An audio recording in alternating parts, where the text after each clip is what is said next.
Следващия етап от засяването на семенцата, ден втори, след като сме били накиснали семенцата, ги слагаме, изцеждаме ги в цетки, слагам ги в салфетки и вижте сега семенцата вече какви са. Навлажнени, набъбнали и живота ще тръгва от тях. Виждате ли ги? И сега първото нещо, което насявам, е момените гърди. Като ги засявам последния начин, по много прост начин. Просто по-прост от този. Здраве му кажи, няма да си играя семка по семка, специални кутийки. Да, много е удобно, много е хубаво. Сега някъде падат по-нагъстичко. Затова ще ви покажа още какво правя. Ето така. Слагам семенцата. Бавничко, не бързам, спокойно, гледам да не са прекалено нагъсто, да не са прекалено нарядко. Все пак да може да имам достатъчно разсад. И когато са много нагъсто, много бързо изсоляват и трябва много бързо да се пикират. Имайте го предвид. Иначе друг проблем нямат.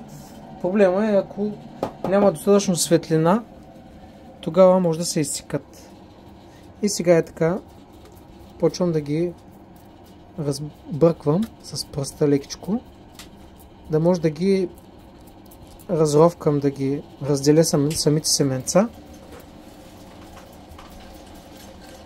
Сега всеки може да си импровизира както му харесва. Може да си ги слагате и семка по семка.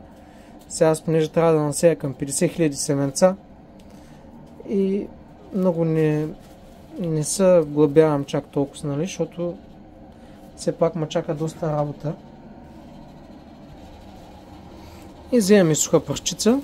Тази саксия съм е намокрил много добре. Навлажнена е. Е така загъвам.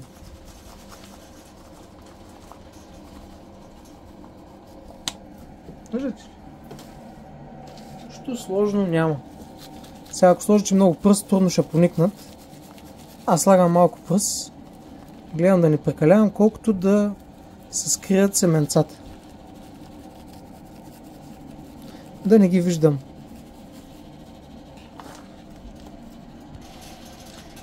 И след това е така, с водичка малко.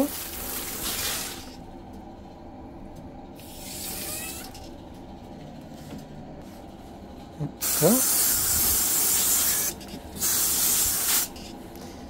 Сега, ако е много силна водата, както в случая стана, е така, някои семенци може да се покаже отгоре.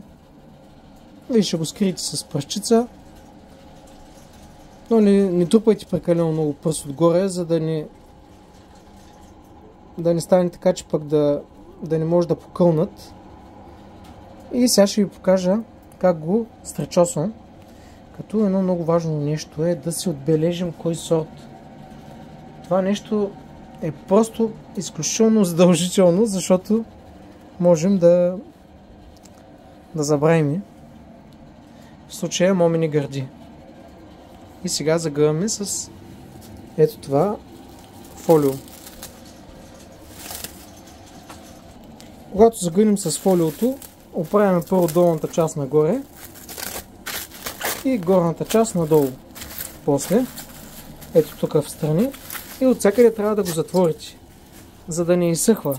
Аз го правя винаги на два пласта. И после това пък фолио, като го развия, го използвам за други неща. Общо взето ми влиза в треба на 2-3 пъти.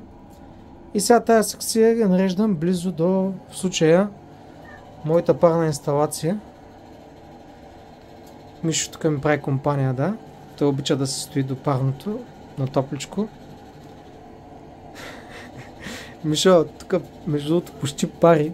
Чак се чуя Мишо как издържа няколко секунди. И сега тук ще изчисти и ще започна да ги нареждам, като долу ще сложа някакви дръвчета, да не е директно на земята, защото на земята е студено, да е на малко по-топличко. Това е втория етап